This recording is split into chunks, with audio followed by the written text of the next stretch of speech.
Before we get to today's show, I'd like to invite you to become a part of this show. If you have hiked the John Muir Trail, whether you section hiked it or through hiked it, or if you intend to hike it in the future, then give us a call, 818-925-0106, and please leave a voicemail telling us a little bit about your experience, a memory, a hardship, what you're looking forward to, or how it affected your life positively or even negatively.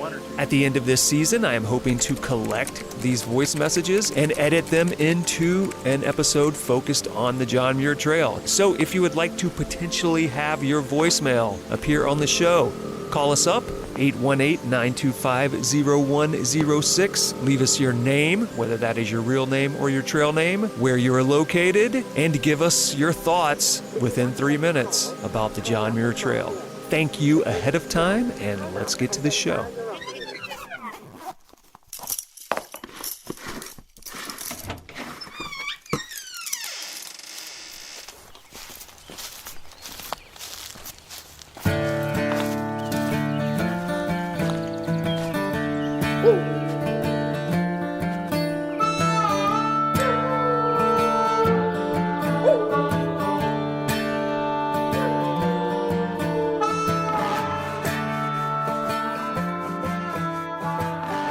Hey everybody, welcome to episode 100 of the Go Get Outside podcast. This is your host, Jason Milligan. Welcome back. Welcome aboard. You heard that correctly. I said 100. We have officially reached triple digits here at the podcast. It has been almost exactly 5 years since I recorded the very first episode. Okay. Oh man, I said deja vu. Did you? Yeah. Awesome. In Camp 4 in Yosemite. All right. Okay. Are you going to be able to get close to that? Mm-hmm. On May 3rd, 2015. All right, so I'm already recording. Sure. All right. The series didn't start releasing until September 1st of that year, but it has been 5 years since I started recording these episodes and doing this show, and we are nearly at the end of the 5th season here. We have 4 more episodes left after this before the hiatus between this and season 6. If you had asked me on that day back in May of 2015 if I thought I'd be hitting 100 episodes of this show eventually, I probably would have said no. So here is to 100 episodes and however many more. I want to take a quick moment to let everyone know that episode 97's guest, Ranger Ted, has indeed started releasing his podcast, Wander Outside with Ranger Ted, and I highly recommend all of you go subscribe to that show and download it now. And I think if you like this show, you will definitely like his show. He has all these segments that make it really enjoyable and a fun interview. So I want to congratulate him for seeing it through and releasing those episodes and starting his own show, and I want all of you to go download it. All right, that's enough housekeeping. Let's get to the meat of this episode. Today we will be speaking to Taylor Carpenter. She's best known as the founder of Static Climbing. They are a company that makes handmade chalk bags with personality. She and I got together a month or two ago while she was up here in Los Angeles and sat down to talk all about the history of static climbing, what it was like to start a business in your bedroom and watch it grow into something that eventually went international. But we talk about a lot of other things outside of the business in this episode, including her competitive outdoor childhood, her penchant for injury, and I'm not kidding, she has had a lot of injuries, what it has been like dealing with anxiety, which I think is something a lot of you will be able to identify with, and we're going to also discuss a very controversial topic, belt versus carabiner. So let's get this 100th episode started and go talk to Taylor Carpenter.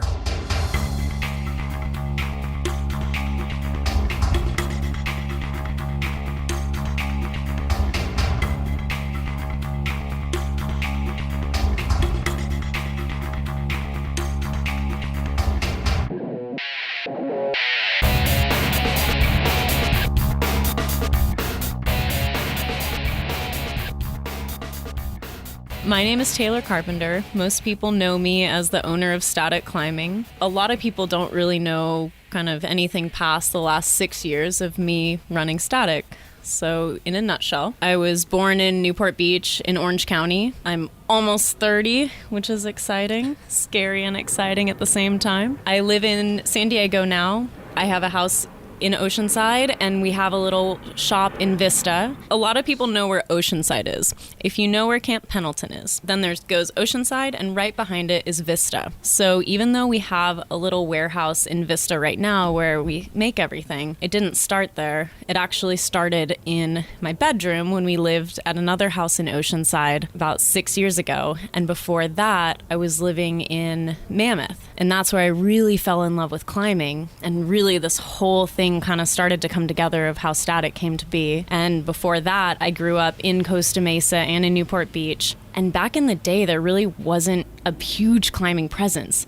So instead of climbing in gyms, I climbed the door jambs of my house, climbed trees. Anything I could climb aside from like actual climbs and gyms was pretty much all I did. I was always in my tree outside my house, as high as I could get. What kind of tree is it? Set the scene for us. Is it an avocado tree, an apple tree? Does it grow no fruit whatsoever? Very thin. It was a very thin tree that I broke many pieces off. I don't know exactly which one, but it was probably 15, 20 feet tall. And I definitely gave myself 2 black eyes when I was probably right around 10.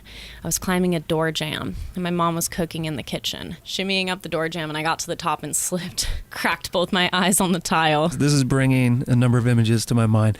Before we even started the show, you said, I've been hurt so many times, this and that and this and that and the other. And now you're already telling a story about hurting yourself at 10 years old, climbing trees and door jambs. So my question is, were you one of those kids who your parents had to worry about you climbing out of the crib? Do you spend a lot of time in the little door jumper thing? Do you know those things? Oh, wait, which one? Where they like hang it from a door jamb and then they put a kid in it and they can just jump up and down. I'm sure I did. I don't have any want one memory. for adult. Me either. And I want an adult version of that, and I don't know why it doesn't exist. They don't. I mean, I guess door jambs aren't tall enough. Doors aren't tall enough. That's why they don't exist. And because you and I would buy them and no one else. Probably more people. Static door jumpers.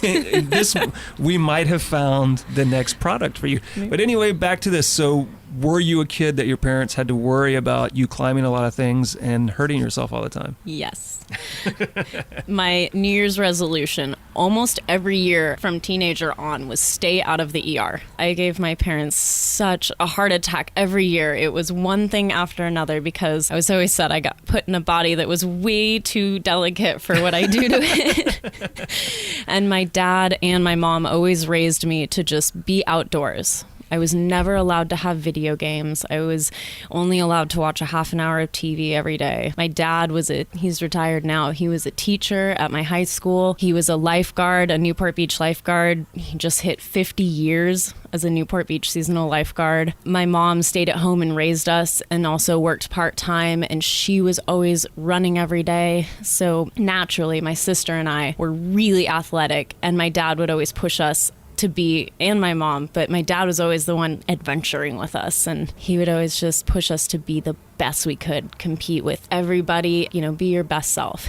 So that naturally led to getting hurt a little bit. So you mentioned a thing that I find intriguing, and I want to delve into it a little further. You mentioned that you were not allowed to play video games. You were not allowed to watch more than half an hour of TV a day, right? Most of us, I would think, these days can watch as much TV as we want growing up and play probably as much or a whole lot more video games than we could. I imagine it's difficult to enforce those regulations, but then also there's that whole issue where it can lead to like strife in the family, right? Because the child wants to do that. But I wonder if because you were part of an outdoor family, and you can tell us about this, and because you were being encouraged in these other activities, if it was easier to enforce those things, like was it difficult for them to keep you from watching TV and playing video games, or were they allowing you to do other things instead that made it unimportant to you to do those things? I think it was more that.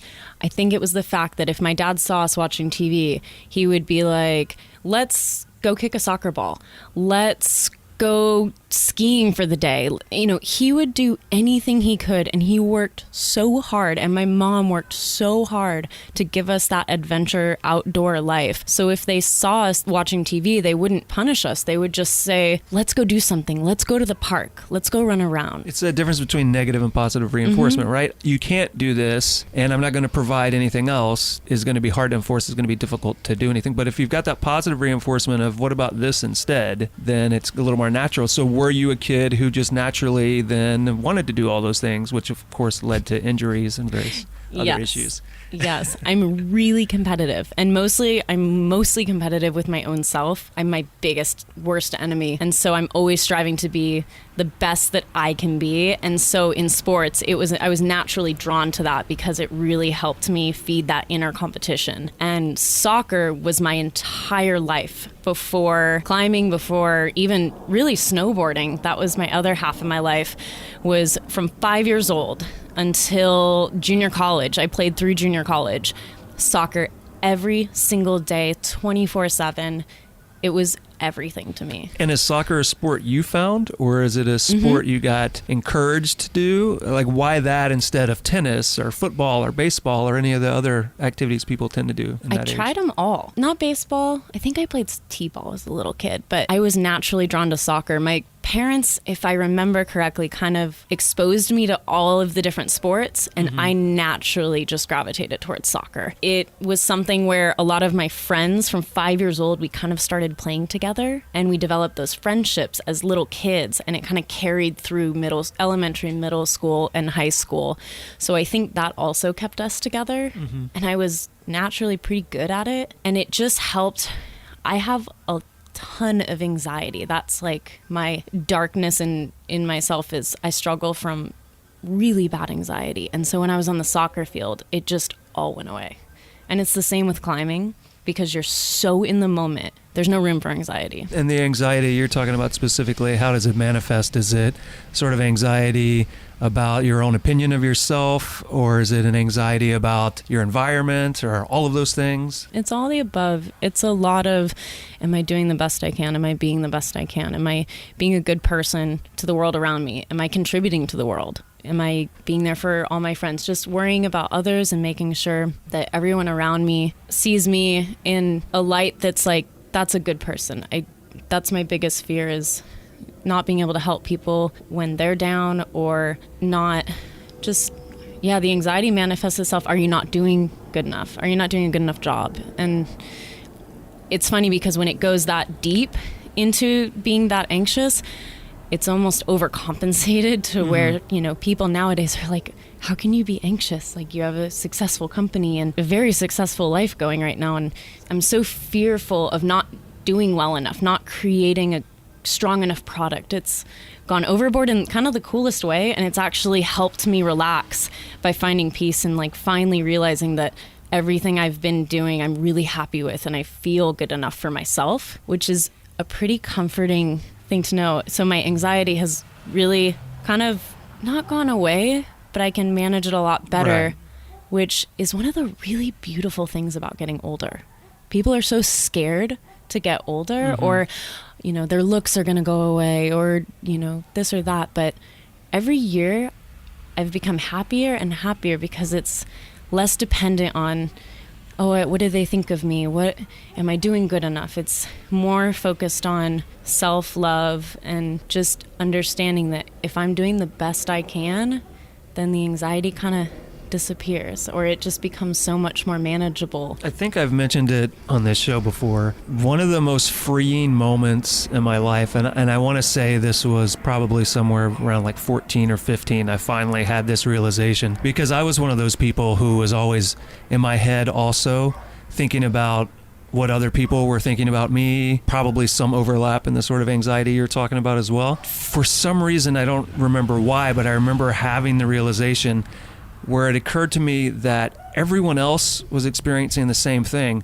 So they weren't watching me, judging me. They were worried everyone was watching them, judging them also. And then when I finally realized that, it just felt so freeing, because suddenly I could notice that I don't have to worry about how I'm presenting myself or how people are thinking about me, because they're not.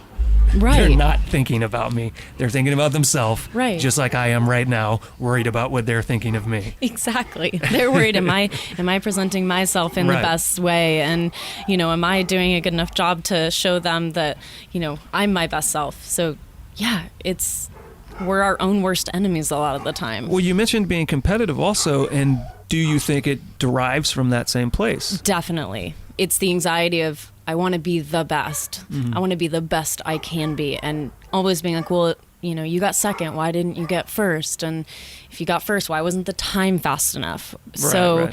When I stopped playing soccer, my other half of my life was snowboarding. I was going to Orange Coast College. I had just finished and I was transferring to Long Beach State, and I found the snowboard team.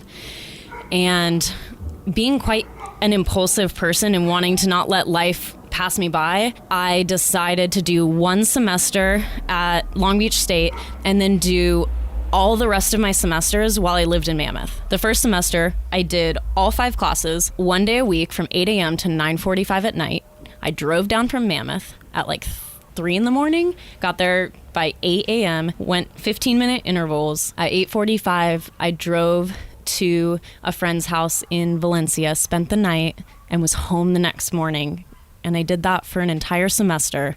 I don't think I could do that nowadays. And for people listening that aren't familiar with the landscape she's talking about, if you were paying attention to the time she posted, you might have been able to do the quick math, but we're talking about 5-hour differences between Mammoth and Valencia. You're traveling 5 hours through multiple counties from Southern California to Central California and back and forth. And did you say you were doing that daily or once a week? Once one a day week, a which week is still a lot. For an entire semester. And then I did one semester. I got really creative with all my credits, and I did all online classes for one semester because I just loved living in Mammoth. There was something about it. I went up there opening weekend my junior year. I've been there a million times, but it was just something about it. I said, I need to live up here and I need to just explore life. And my final semester, I was about halfway through. I competed in snowboarding for the college circuit with Long Beach State, and I actually was invited to nationals because I had won the division for women's snowboarding. And so I went to nationals, and it was a practice day. We did GS, and I managed to get 4th in the giant slalom, which is where you just go through a bunch of flags down a really steep hill, essentially. And I placed 4th in that nationally, and then the next day was a practice day for slopestyle. And in Mammoth, we're really lucky because all of the mountains all of the park in Mammoth is just perfect everything. They're just top notch.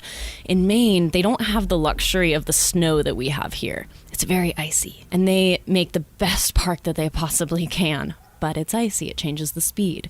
I didn't have any knowledge of how Maine worked with the snow conditions. So I was hitting a jump and I kind of kept knuckling it, which means you just hit the top of it. You don't clear it correctly. So this person was like, oh, you just need to straight shoot. So no speed checks, straight shoot both of them. And I said, okay. So I was practicing. I straight shot the first one, landed perfectly, landed sweet. Went into the next one that I had not hit yet, carried so much speed. As soon as I popped off the lip, I knew something was going to go wrong. I flew so far over the landing, I was like, oh no, I'm going to bust my knees. So I thought, okay, I'm going to protect my knees because I had enough time to think in the air. So it's amazing how much you can think in just a few seconds. Your life passes by you so quickly when something's going life-threatening wrong. So I thought, okay, so I hit the edge of my board and kind of kicked it out from under me so that it would like protect my knees. And I sat down. And when you break your back, right around, I did T4, 5, and 6, and I shattered it. And when you break your back, that's kind of the back of your rib cage. So I lost every ounce of breath that I've ever had. And it was like, oh, I popped some ribs. And I was like, my coach was behind me. He picked me up, and I said, I think I broke my ribs and knocked the air out of me. And he grabbed my hand, and I immediately shrieked and realized that I'd broken my back. And out of my ego, I didn't want everybody to see me get carried down in a toboggan. So I kind of threw myself back into shock, rode down the rest of the hill, undid my board. And it wasn't until I stepped down this little 2-inch step that I was like, oh no, something's really wrong. Then I went to the little hospital tent in there, the first aid tent, and I was like, I think I broke my back. And they're like, this is first aid. Yeah. You need something far beyond this.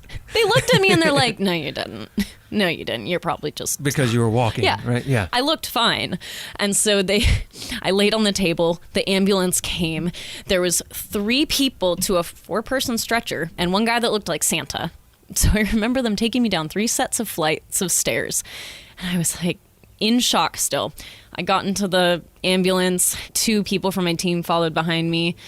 And I remember calling my parents, and they had given me, was it morphine or, so I'm calling my mom and I was like, I feel fine. They say I broke my back, but I'm okay. Oh, and I was like, I know I said my New Year's resolution was not to go to the ER, but I'm here again. It's a hard resolution. It's hard to make a resolution that you can't fully control. Yeah, that was March 6th, 2012. And after the MRIs and everything, they said, yeah, I shattered my T4, 5, and 6. But because I sat straight down, I didn't need surgery. I just needed this fancy TSLO brace for, I think it ended up being 4.5 months. And I was on bed rest for the first 3 weeks. This girl on my team, Jenny, we were always really good friends. But when I broke my back, she did not leave my side. And kind of a funny college story about Long Beach State and San Diego State. We were staying together in a house, and they can throw some crazy parties.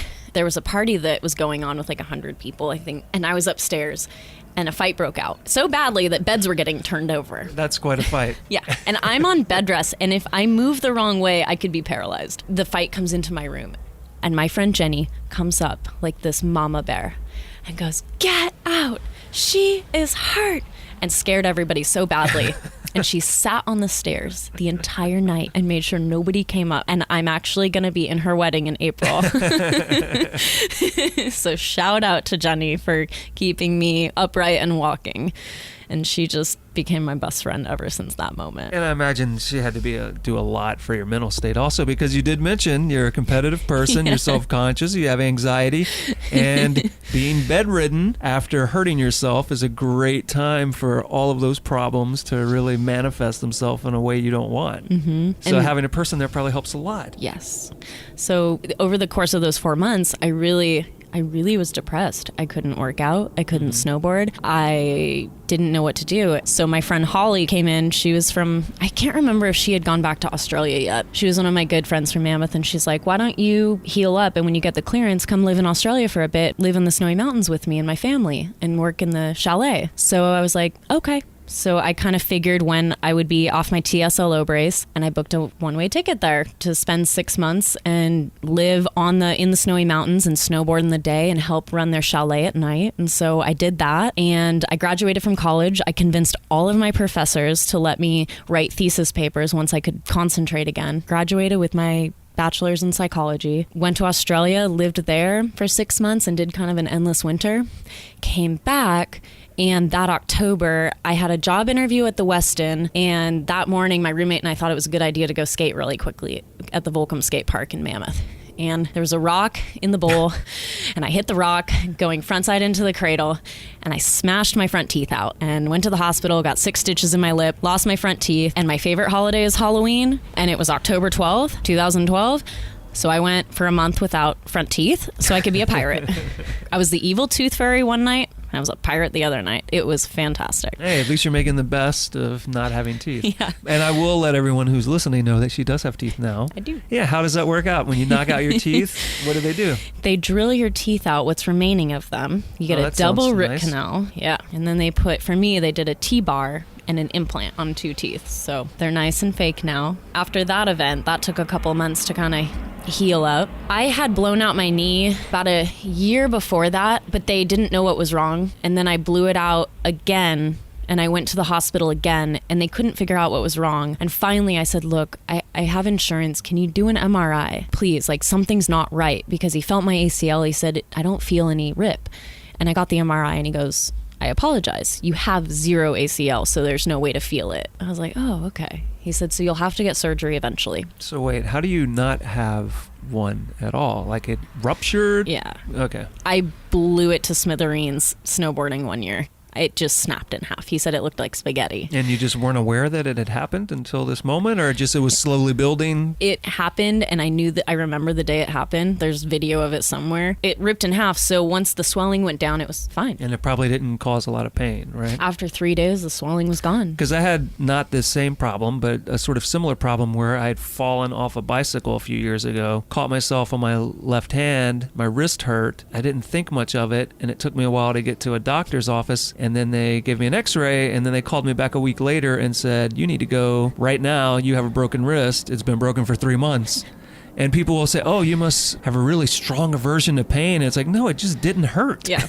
Like they would hurt when they did certain things. But so I imagine it was a similar thing. Like it ruptured, it felt weird, but then it didn't have this constant pain to let you know that there was a real problem. Right, like splinters and fractures, those remind you all the time what's going on. But if it's like a clean break or... Right, there's just nerves aren't rubbing against each other and things to say, hey, this hurts, this is bad. So I was climbing in Bishop right before, it was probably late February of 2013.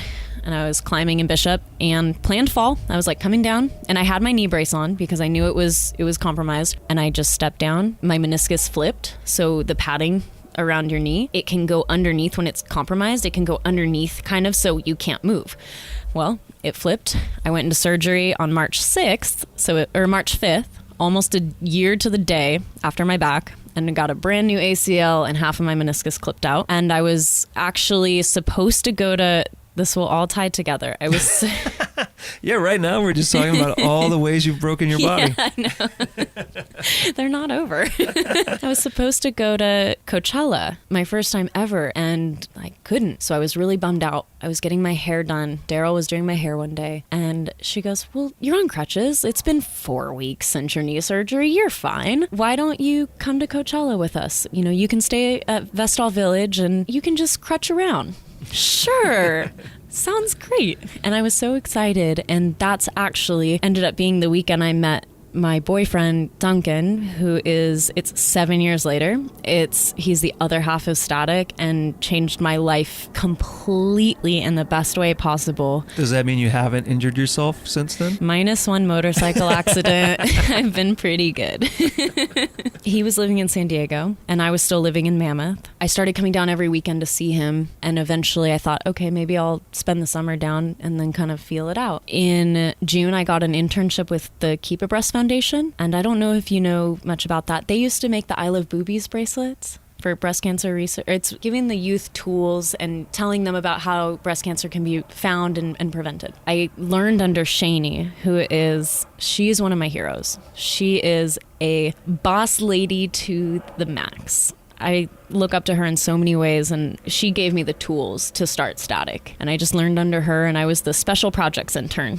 So I helped with anything.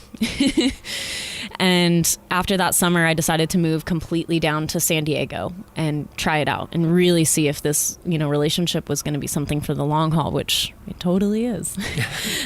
And Duncan introduced me to all of his friends. His friends were some of the most inspirational and motivational people I had ever been surrounded by. And when they say that you are who you're surrounded by, this is the reason that I started Static, because I wanted to do something that gave back to the community, that made a difference, that just did something else, that was something more, and pushed myself. And that fear of, well, if you try something, what if it doesn't work? All of these people were, they were photographers, web designers, athletes, and things that they go up and down, the ebb and flow. They're not like a stable 9 to 5, but they were all doing it, and they were all just pushing forward, and they would bing off each other. One person would have an idea, and it may not be related to the other person's career at all, but they would motivate them to maybe do a photo shoot or a photo campaign with an athlete or something. I was so tired of saying the story of, I have my degree, I'm going to do something with it one day, I'm going to do something more. And I was like, stop saying that, just try something. What's the worst that could happen? It fails. You realize why it fails, try it again. Try something different. The more times you fail, the better you're going to get. You're not going to make those mistakes over and over again. And if you do, eventually you will learn. So I thought, okay, what do I love? I love climbing. Bishop was my playground for a couple years. It was amazing. And I have always wanted to learn how to sew. So I thought, okay, sewing. why don't I learn how to sew? And my birthday was coming up, so my grandparents bought me my first little tiny sewing machine from Joann's. It was like a little $100 sewing machine. And I YouTubed how to wind a bobbin, which is the most basic thing on a sewing machine. How to thread the machine. You know, I knew nothing about pattern making, design, running a business. I figured out how to create a pattern of a chalk bag, and I actually still have that chalk bag in my office because I thought, if this is ever something, it'd be pretty cool to keep this, just in case. And I was so proud of it. It took 3.5 days to make. I had no clue what I was doing. For any seamstresses or seamsters out there, anyone that sews, I didn't understand what a straight stitch even really did, and I thought a zigzag stitch, where it goes back and forth like the top of my chalk bags, I thought that was way more secure because it, you know, multiple contact points that are not straight. I thought that was way more secure. So every single stitch that I did was a zigzag stitch, which takes a lot longer. And I didn't know what a back stitch was. A back stitch is where you go backwards as you're sewing, so it essentially locks the end of the thread from coming undone and unwinding. And so I was hand tying 2 knots after every stitch ended. and thus 3 days later, one chalk bag. One halfway done chalk bag. The fleece ended up being too short for the inside, so it's actually still open on the inside. The pattern is upside down. It was the most perfect nightmare of a bag, and I was so proud of it. I ran to my climbing gym, which is at the time was Vital Carlsbad. I used to help with when they would set and strip the holds, and the manager at the time was Ray. Shout out to Ray, because I said, look, I made a chalk bag. And he was like, this is cool. Make it a little better. We'll throw some in here. And my competitive spirit was like, oh, this can't put me in the hospital. Okay. Oh, but it did, didn't it? No, thankfully. Kept me out of the hospital. Finally. I just thought maybe you'd find a way. Knock on wood. Not yet that I can think of. It really lit that flame because after a year of constantly being hurt, I was really down on myself. I just thought, I'm not good enough. I'm never good enough. And sure enough, I went home and I just fixated on bag after bag, and it went from 3.5 days to 2 days to 1 day. And every day at the time, I was just going to Joann's and buying enough fabric to make that one bag. And I was burning the webbing, you know, on the kitchen countertop on the stove and hand trimming the paracord and searing the ends. I mean, everything was just completely ironing with a hand iron, just the fusible webbing on the inside. And I decided to make an Etsy account after putting my first batch of bags in Vital. And I made an Etsy. Nothing sold for like 2 months. And I was dirt biking one day and I hear this cha-ching. And I was like, what is that? Is that your phone? Yeah. So your phone would make a coin sound whenever you would sell something on Etsy? It still does. It never gets old. I never have disabled that feature. It is the greatest sound because it just is like saying, I'm proud of you every time it goes off. And to this day, I don't care how, I mean, the more it rings, the more proud I feel. So I'm just picturing people being around you and they hear it and they understand why it's happening and they're like, oh, we're going to go buy a bunch of bags right now. That'd be great. Just so it makes that noise a bunch of times. It makes me so happy. Here's a question. If someone buys 4 bags from you, does it cha-ching once or 4 times? If it's one order. I'll have to talk this up with Etsy because I think it needs to cha-ching 4 times. But no, it just cha-chings once. Yeah, they really need to change that feature. They do. I know. What was funny was I just posted a picture of 3 of the bags I made in one photo. So I was like, what bag does she want? I ended up actually getting in contact with her later on and reached out to her, and I found out, you know, her name and who she was, and I got to talk to her a bit. Just said, you know, thank you for being my first buyer. And she was like, oh, I'll take the left one. So I sent it to her. And I actually replaced it years later. And she's like, well, it still works. I don't need a new one. But I was like, these are way better. Why don't you just keep both? And so that really lit the flame because I've never thought of myself as an artist. I was always told, like, you're the athlete. You know, you're not an artist. You can't draw. And so I always kind of felt ashamed of my artistic side. And I thought, well, I'm not an artist. I don't know how to draw. I'm a stick figure drawer at best. So this really lit a flame of being like, you're an artist, you can do this. And it just, every waking moment, 12 hours a day, I would go and bartend, and I was a server and a bartender at the time at a brewery that I helped open up. And then later on, before I went full-time as a static at a sushi restaurant, I would put every waking hour into static. And I actually came up with the name Static. I was climbing at Vital one day, and I had Googled everything, trying to figure out what's a good name. And I was climbing one day, and my friend, also named Taylor, he's like, oh, just do this move real static and you can get it. And I was like, static?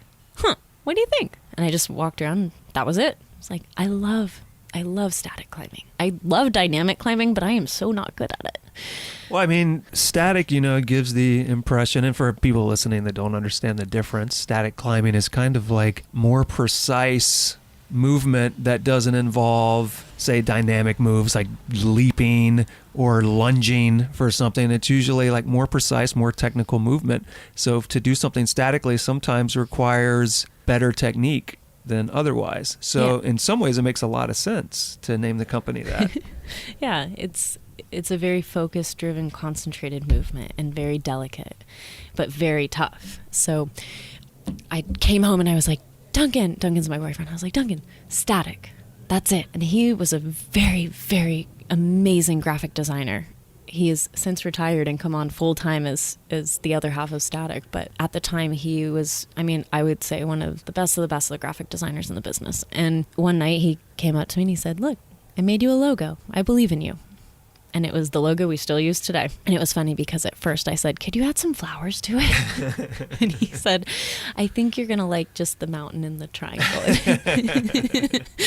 I said, okay. Him believing in me and my friends being so stoked on me trying something. I just took every $5 that Static made. I invested 100% of it back into the company. And to this day, I have built this company based on its own dollar. The company is debt-free. Duncan and I own 100% of it. And it is not the easy road to take, but for any entrepreneurs out there, I highly recommend that journey because at the end of the day, I am my own boss and I really don't have to answer to anybody else. Whereas if you have an investor, it might be necessary and it might be a wonderful partnership. But if you have the ability to take the income and have a second job at the same time, nothing beats the satisfaction of me being able to say that my company is my baby, that Duncan and I can collab together and nobody can say, well, the numbers see this, or, this is what marketing looks better. It's like I can develop my whole soul and my heart into the company. And at the end of the day, it's like it shows in the products, it shows in just kind of everything. And it's not the easiest road. I can't tell you how many times I've cried at my sewing machine and how many times I thought I can't do this, how many times it just seemed like too much. Like when I decided to go full time was probably 2 years into the company, and I've never missed a day of work. I'm not late. Both jobs were very important to me. And I had my very first no call, no show, which means in the serving world, you didn't show up for your shift and you didn't call saying you weren't going to be there because I forgot I had to work. And I was so mortified. It was the day that it clicked that I need to jump and try. And if I fail, I fail. But if I don't, this could be something really amazing. And so I did it. And my manager was so supportive of me because he knew. And he's like, don't worry about coming in, like, go. Do it. Static started in the bedroom of our Oceanside home. We moved to another Oceanside home where it had its own room. And then we moved into the wall climbing gym, which is in Vista.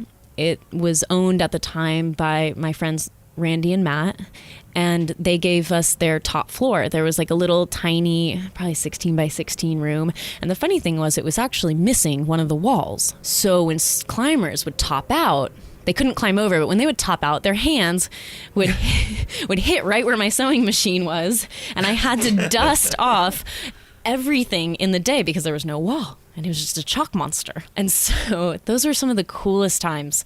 We had the whole production line going in those. It was me, Duncan, and then at the time I had Kate was my first seamstress in the very beginning. Then it was Elise, and they were amazing. Elise actually taught me how to backstitch and taught me that a straight stitch was what you do. She was a legitimate seamstress and taught me so much about how I actually sew today. Then Justin came along. Justin really helped me refine the speed and the timing and really learning how to kind of speed up production with such a small crew. I've lost all of my seamstresses to their partners moving to another state. So I'm very honored that nobody ever really wanted to leave. And I still keep in contact with all of them, and they're very, very close to me. And when Justin left, Lauren came into our life, and Lauren was with us for 2.5 years. And Lauren was there right when REI found us. I had my Etsy going. We were in a bunch of gyms, and we had our website going, and REI emailed me. And they said, hey, we like your chalk bags. We saw you on Etsy. Would you be willing to work with us? I was like, this is not a real email. REI doesn't reach out to you. How often do you just get an REI email? Yeah. I thought it was spam. I was like, there's no way. And I dropped my phone. I was just like, what?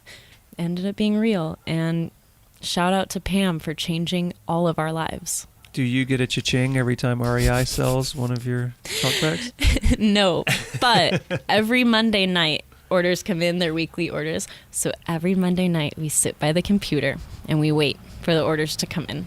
And it's just like a family event. Like Duncan and I, we sit down, we eat dinner, and we wait for the orders just patiently. And it's so exciting because the satisfaction of that is similar to the cha-ching, because of like, REI is the dream. And for anyone that loves REI on the outside, you know, that goes in and thinks it's amazing, the back end and the behind the scenes is even more amazing. And I wish people could see more of that, because not only did they take me from a teeny tiny company, you know, at the time it was like, you know, 15 bags was a lot, or 40 in a day was like, oh, I need to go to bed. They said, you know, well, why don't we start with, you know, 30 stores? And then why don't we, as soon as you're ready, if they sell well, you know, we'll add more and we'll let you grow. We'll let you grow at your own pace. Well, the bags, they had a target for a month, and they hit that target within the first like week and a half. And they said, your bags are doing great. We really want you on board. So over the course of a couple months, I got my production going. My 2 industrial machines that are with me now came into my life, and Lauren and I learned how to really speed up production. And over the course of a couple of months, they said, are you ready? I said, yes. So they go, all right, let's go to half doors. So half of the 160 stores. And as soon as we got streamlined with that, they said, how are you doing? Good? Ready? Okay, let's go to all doors. And so about a year in, they said, are you ready? Let's do it. All doors. I said, yes. Granted, every time we added that many stores, there were so many hours of me crying at my sewing machine trying to get all of these chalk bags ready.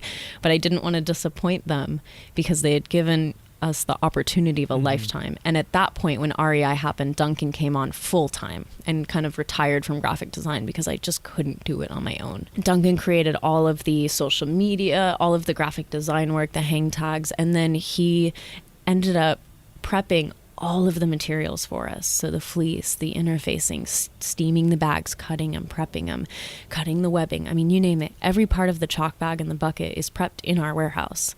And he took over all of that and all of the shipping. And I sewed full-time, Lauren sewed full-time. And together we made all doors happen. And over the last year, we've been able to grow into, I think, 6 or 7 different countries now. We're in Singapore, Tokyo, Sweden, the UK, Spain, Netherlands, Canada, Australia. I mean, it's incredible. And is that REI that's helping make that global reach happen, or is that outside of REI channels? It's outside of REI channels, but I believe that once REI happened, right, it just you became more visible in general, right? Outside Magazine in 2019 for their winter buyer's guide featured the bucket as the bucket of the year, and that's actually where a couple different international brands found us. It's been absolutely unreal and so life-changing that REI gave us the ability. They were so nice. And I would go meet up at headquarters and they were just like, how are you? Are you doing good? What can we do to help? You know, they helped me every second of the way. And like, for a giant, massive company to just hold your hand, because you hear, oh, a giant company's just going to rip you off. Right, right. And it's scary too, you know, the man, they're nothing like that. They're so about each individual product in there, and they care so much about sustainability and where your product line trends back to and how it's made and fair trade, and just such an A+ company. and I'm honored to be in their store. So we've transitioned into kind of telling the story of how Static came to be. But for those people who are listening who maybe aren't super familiar or familiar at all with Static, why don't you explain specifically what Static Climbing is as a company, not the term. That's very true. And how it differs from other companies that do a similar thing. I make handmade chalk bags. That was what it started out as. Most of the chalk bags at the time were a lot smaller and a lot narrower. And when I was climbing at Vital, I asked the setters that were way more experienced than I was, and I said, what would you look for in a chalk bag if I were to make one? And they said, oh, wider, taller for my hand, so I don't have to think when I chalk up about my hand missing the chalk bag. Textiles, no one really used at the time, no one really used unique textiles, patterns, and they were all very generic. No one focused on them. So I thought, okay, I could bring a new spin to a chalk bag. So I made it taller and I made it a little deeper. And using those different textiles, I wanted your chalk bag to tell your story, to express who you are. There's not a lot of climbing gear when you climb. I mean, if you have a trad rack, yes. But, in general, there's not much that can express who you are as a climber. And a chalk bag can really do that. I designed the chalk bag. And then the bucket came along about a year and a half later, and I took all my favorite parts of all my favorite buckets, and I designed the bucket to be sturdy so that if you just throw it down, it has such a wide base, it's really hard to tip over. And that was my big thing with a bucket. And it's fleece lined. I'm a big texture person. And so the anti-pill fleece is very soft on your hands. And if you ask anyone that's seen me out climbing, I am famous for not having chalk in my chalk bag. And the fleece in the chalk absorbs some of the chalk. So I really do that on purpose. And the two belts are perfectly separated so that when you're overhung or you got the knee bar and you really need to reach for that chalk in a pinch, that the chalk bag doesn't twist. It cinches closed really well. And one of my favorite parts about my bags is the chalk bags.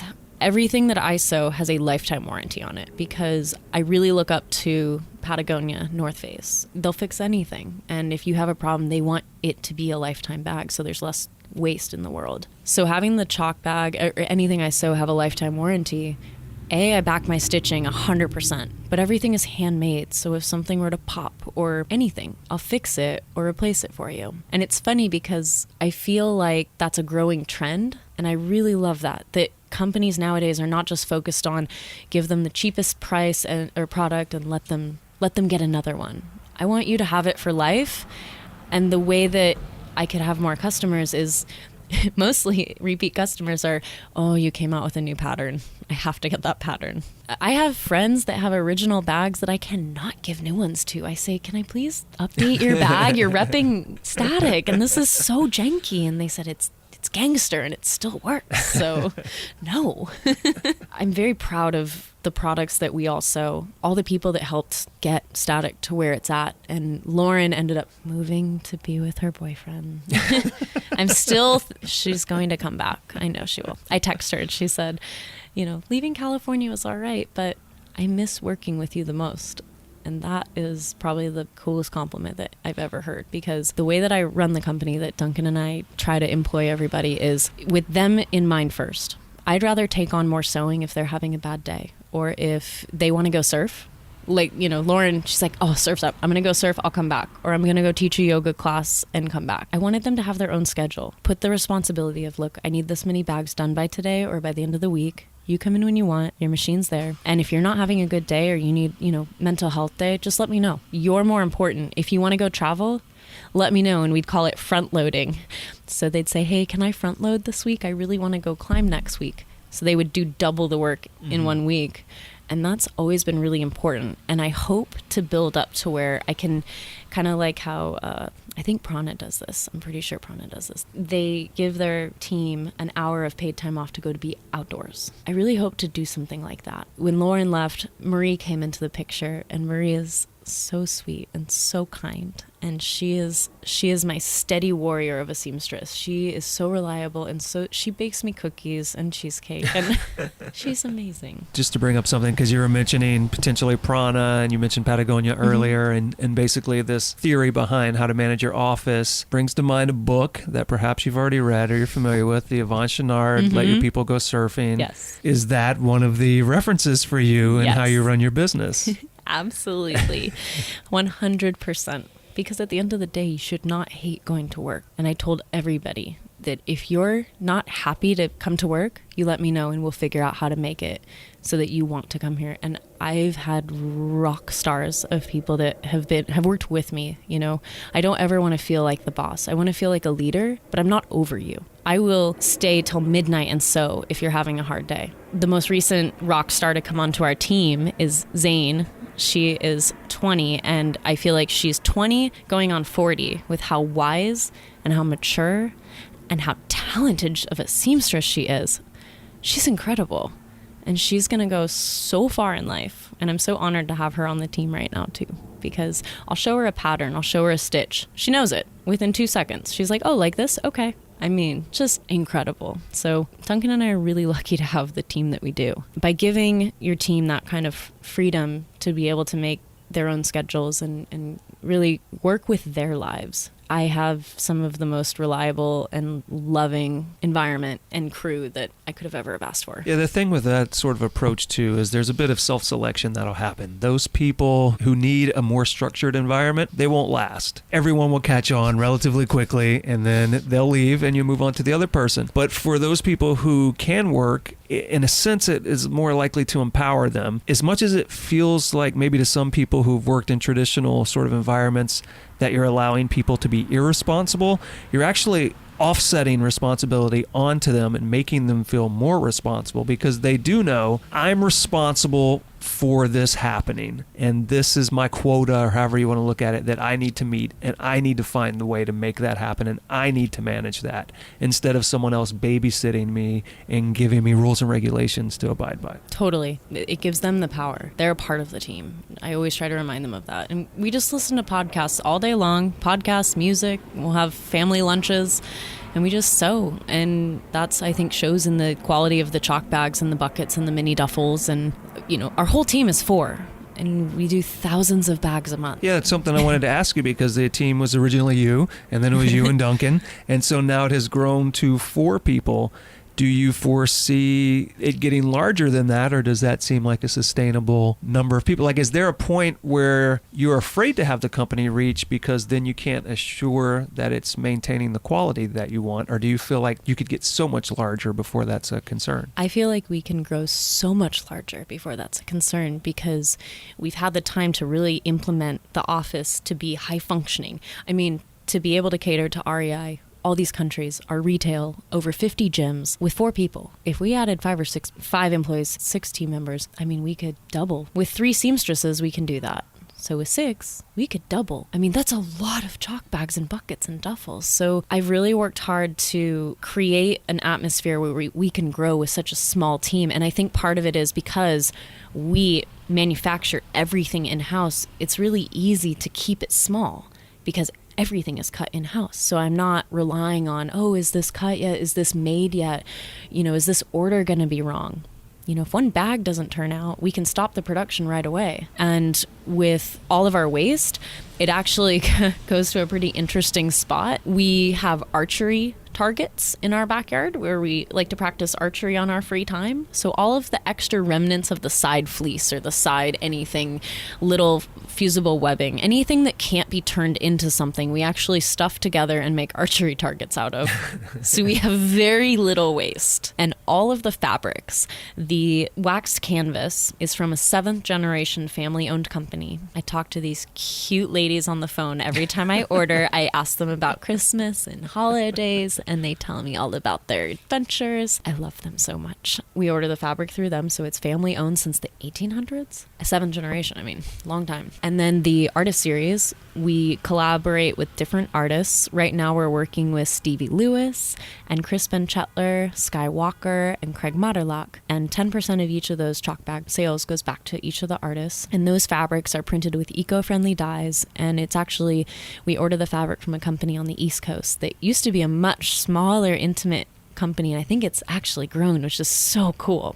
But it's still American printed, eco-friendly dyes. And the traveler blankets are actually made from recycled clothes down in Mexico. And this family in Mexico makes the blankets, and they drive them up to where I live in Oceanside.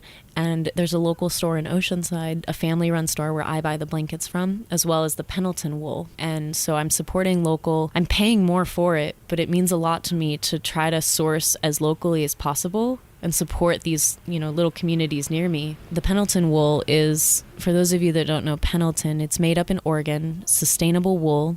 They've been around forever, and they're a very, very intimate company, but huge. And we have the ability to use their fabric to make sustainable wool chalk bags as well. So each of the fabrics that we use and each of the textiles is really important to try to source the story. And we want the whole chalk bag to have a story, because once you get it, the story continues. And that's really important. So I want to commend you for having the foresight to begin with a chalk bag so you could learn to sew on something that isn't necessary for safety. For instance, I'm glad you didn't start with harnesses or something. That was the reasoning. I thought, okay, a chalk bag can't kill people. Right. But I do know you now. You've mentioned you offer duffels. Mm-hmm. You make chalk buckets. Mm-hmm. When people think of static climbing, do you want them to think of you as a chalk bag company, or do you want them to think of you as a different type of company? Do you have the plans to try to grow into more products, or do you want to keep it with that core set of products? I'd like to focus always on chalk bags. And as long as Duncan and I own the company, I will not source them out. They will stay in-house with my team and supporting the local seamstresses in the world and seamsters in the world. So that's 100% important to me. I do want to get into backpacks and more of the adventure packs. I think that would be awesome once I'm not sewing 17 hours a day. But thanks to my rock stars that are in training, hopefully that will come to play very soon, and I can really start focusing on duffel bags and rope bags and different types of bags. Because over the last 6 years since I've started Static, I would definitely say I've put in the 10,000 plus hours. And oh, so you're an expert, is what you're saying. Almost. There's always something to learn, but those machines, I can listen to them. They talk to me, and my seamstresses are starting to hear them talk to them, and it'll be like, oh, you hear that tick, tick, tick. Okay, the needle probably needs to be replaced. Oh, it sounds, the thread broke on the top.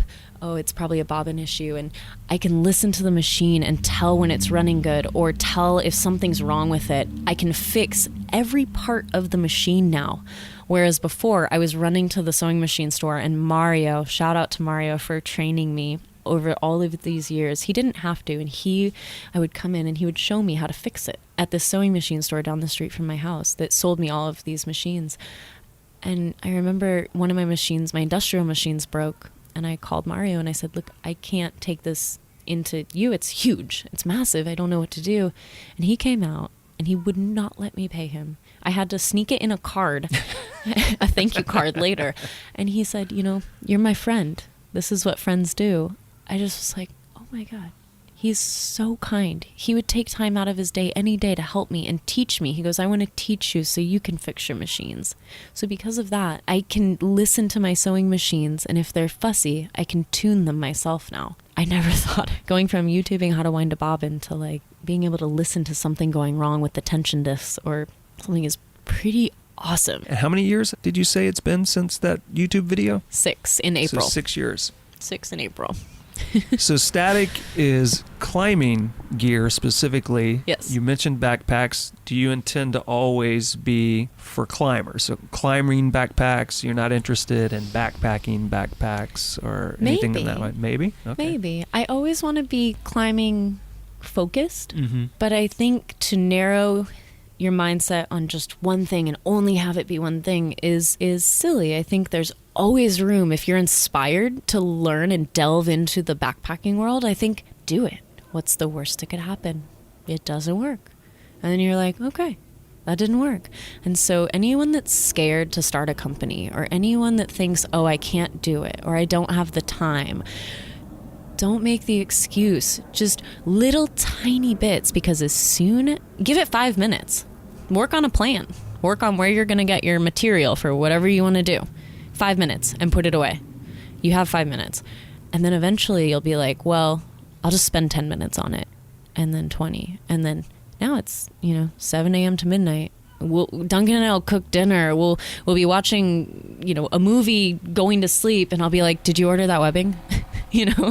It's zero turn off. Owning a business, some people see, oh, you must have it so easy. Any entrepreneur, you trade a 40-hour work week for a 100-hour work week, and it never turns off. It's all you think about. Which is why it's important that you do something you care about, yes, instead of something you hate doing. Exactly. And my mom always said, I don't care what you do, you be the best damn person that you can be in that job. You be the best you can be. And I always took that to heart. So it's like, it's contagious, but the hardest part is that first step and that fear. And there's times when I'm like, I'm not doing well enough. I'm failing at life. I'm failing at this. I'm not running the business to the best of my ability. And it goes up and down. It's not just like, oh, I'm on the other end of the rainbow. Everything's sunshine. And the thing, maybe secret, maybe not, is that never goes away. Never.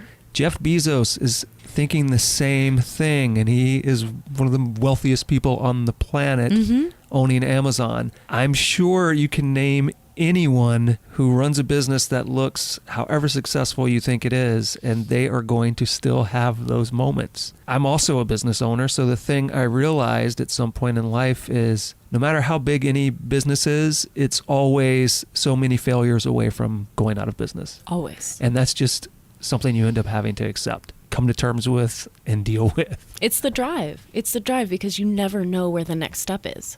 Could be off a cliff. You don't know. So it lights that fire of always wanting to try to push it further and refine the design and make this tiny little tweak in the production line. To this day, last week, we've made thousands and thousands of chalk bags. And last week we came up with a little fix to tweak something to make it easier to sew a certain stage. Who would have thought? So it's just never being content. Always saying, what's next? What's next? And that's every entrepreneur's drive. I'm sure you can relate to that. You make chalk bags largely, and so I think I'd be remiss to not ask this next question, which is highly controversial. For you personally, do you put your chalk bag on a belt or do you clip it to your harness? I go back and forth. It really depends. All right, come on. It sounds like you're being wish-washy. Tell us your reasoning. Mostly belt, because I really like moving my body and kind of like contorting it. My arms are actually very double jointed. So when I lock out on something, like I can show you, when I lock out on something, it twists overly extensive. And so for me, having my chalk bag on a belt, it can move where I'm moving. So if I'm twisted sideways, I can reach, the chalk bag will kind of float to me better. So mostly belts. I'm a belt. Are you? I can't.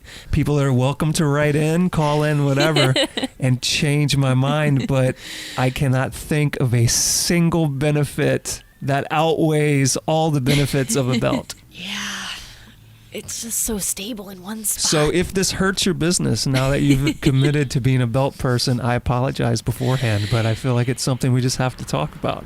It's partially why I sell the belt separately. People always ask, why doesn't it come with a belt? Because there are people that don't wish to have a belt, and I don't want them to just throw it away or not need it. So if I can separate the cost and you can choose to be a belt or a carabiner. That's right, and we'll respect you either way.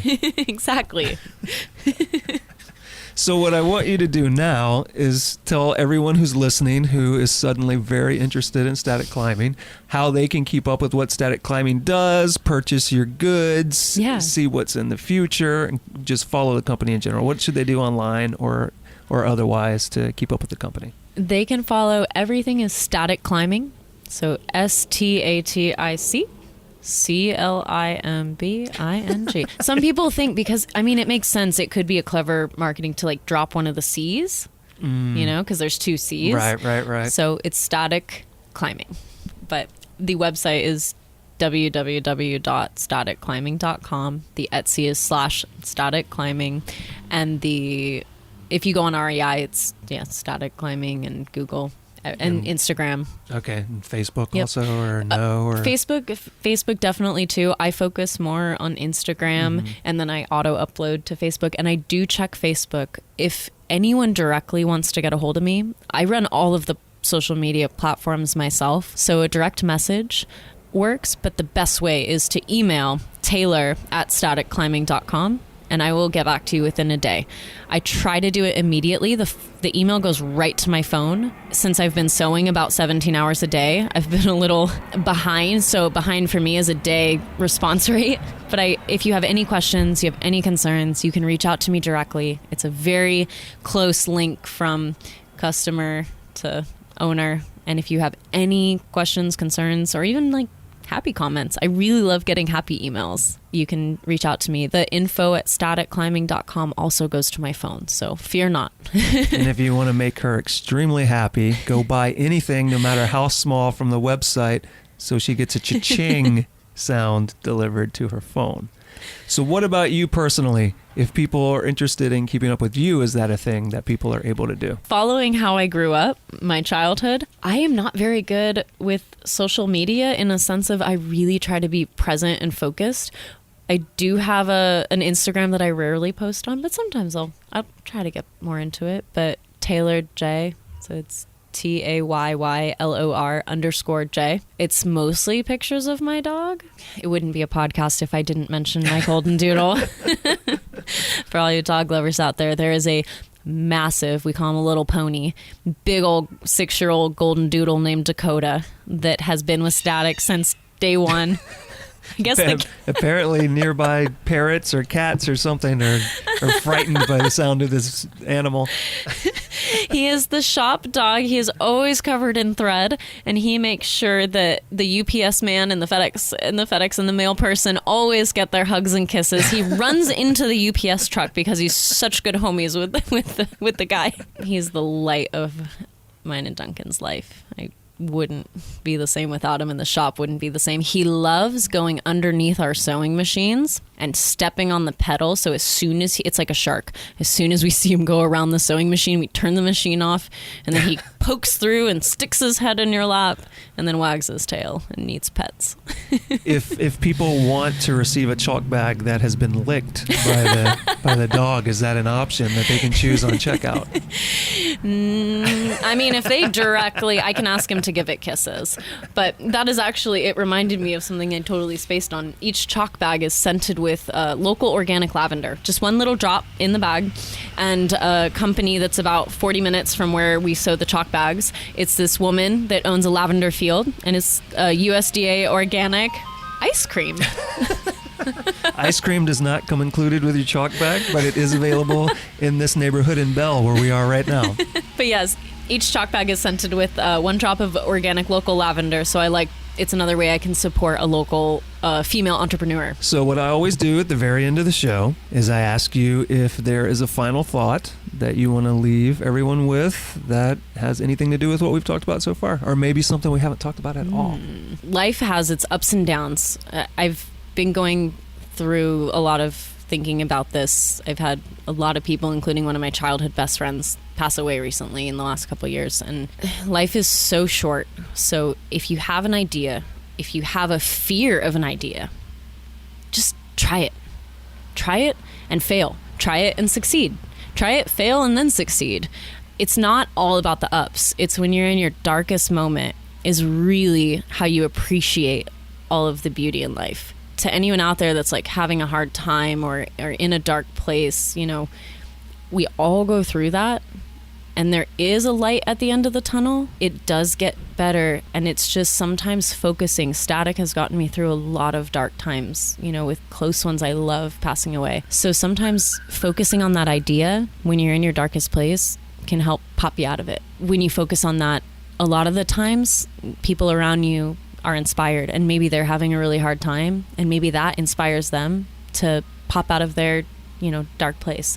Or if they're in a really good place, they're so much more jazzed to take their project to the next level, or whatever they're working on, or maybe just being nicer in the community. I'm so thankful for every friend and person and family, including you. Like, I'm so thankful for being able to be on this podcast. it's so cool.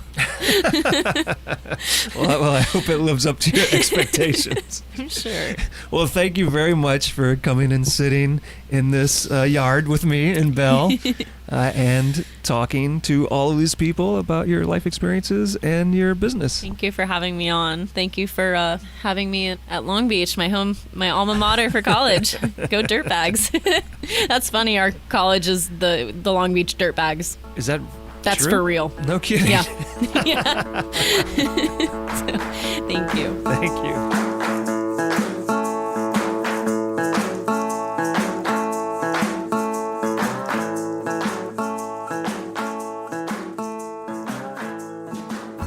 Static Climbing is working to do their part during this pandemic, and they are currently making tons of face masks. And not only are they making these face masks available for purchase, but they are donating one mask for every mask sold to either a hospital or someone in need. So if you are in need of a face mask or you would like to help others who need them get a hold of them, then head to Static Climbing and help them make that possible. And this is, of course, that point of the show where I tell all of you to go to our website, gogetoutside.com, look for this, episode 100 with Taylor Carpenter. There you will find photographs and links to everything we talked about in today's show. And since you are already going to be on the internet perusing the wares of Static Climbing, then won't you do us a favor here at the show? Why don't you send us an email, go at butcherbirdstudios.com, let us know what you think about this or any of the previous 99 episodes. Or if you hate email and you'd rather get in touch with us some other way, you can text us or leave us a 3-minute voicemail at 818-925-0106. And if you've been listening to this show, you should know this part right now. Please head to your podcast purveyor of choice, subscribe, rate, review the show, and share it with someone you adore.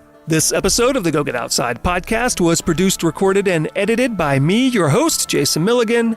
Additional help was provided by Griffin Davis, and as always, it has been brought to you by Butcher Bird Studios. Next time on the show, come back May 16th when we are on the other side of 100 episodes and listen to John Gage. He is the founder of the Appalachian Gear Company, and this episode is going to delve into manufacturing and the textile industry. So for all you gearheads, this will be a great episode to check in for. But he is also going to tell us all about the road to 100% alpaca goods. And if that doesn't mean anything to you, then come back May 16th and find out more. Thanks again to everyone who has come aboard during these 100 episodes or come aboard for this 100th episode. So come back May 16th, John Gage. See you then.